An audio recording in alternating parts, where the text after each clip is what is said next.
จอยเสียงแคนลอยขามฟ้าทงเสียงพินเด็ดติดตรงเขาเดียดทรงคลองขับคานตุ้มเปิดตุ้มเปิ้งขบวนเสริมเขาแห่กันโดดเด่นเป็นตำนานคนอีสานสืบกันมาคนอีสานสืบต่อกันมาอีสานบอกเคยเหงาบ้านเมืองเฮามีแต่มวลอยู่ใส่แล้วแต่ล้วนมีแต่มวลกันเฮฮาบุญน้อยและบุญใหญ่ขึ้นปีไม่ออกพรรษาส่วนเสกและเฮฮามวนกันมาตั้งแต่ปางใดมวนกันมาตั้งแต่ปางใด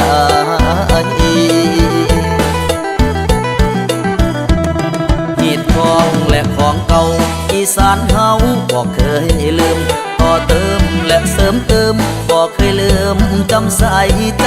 พันผูกและปลูกฝังมาแต่ครั้งปู่ย่าตายายกี่กับกี่การผ่านไป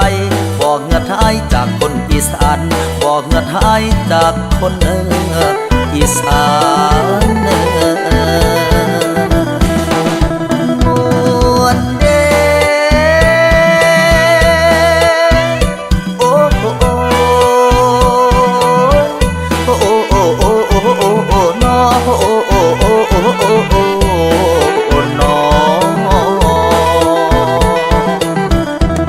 สุรินทร์ละเขามีงานสร้างทางอุบลละแห่ต้นเทียนใหญ่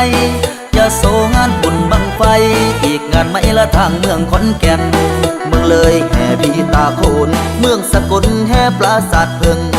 งามหลายโอ้ยเป็นตาเบิงไหลเรือไฟและพระธาตุพนมพอแล้วบ่แพ้101พอแล้วละบ่แพ้101บุญพระเวทงามตานาชมได้กินละกะบุญขนมได้กินละกะต้มขนมมวนคักแน่ยามแห่กันลอนละเป็นตาอ่อนซ้อนเด้เมืองอีสา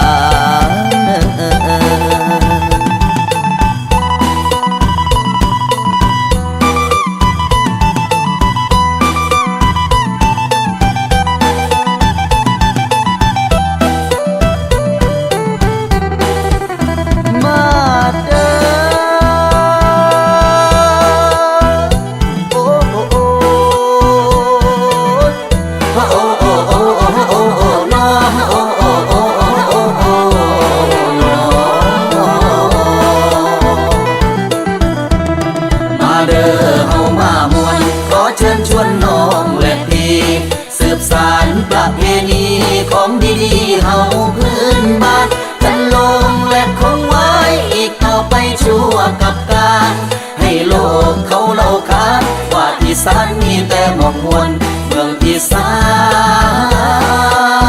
นมีแต่หมอกม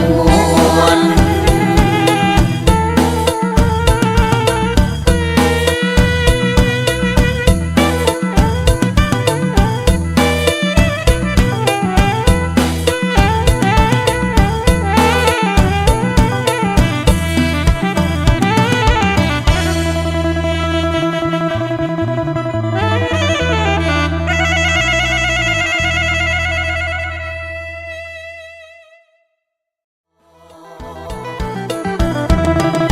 เด้อเฮามามวนขอเชิญชวนน้องและพี่สืบสานประเพณีของดีๆเฮาพื้นบ้านจันลงและคงไว้อีกต่อไปชั่วกับการให้โลกเขาเล่าขานว่าอีสานมีแต่หมอกมวลเมืองอีสาน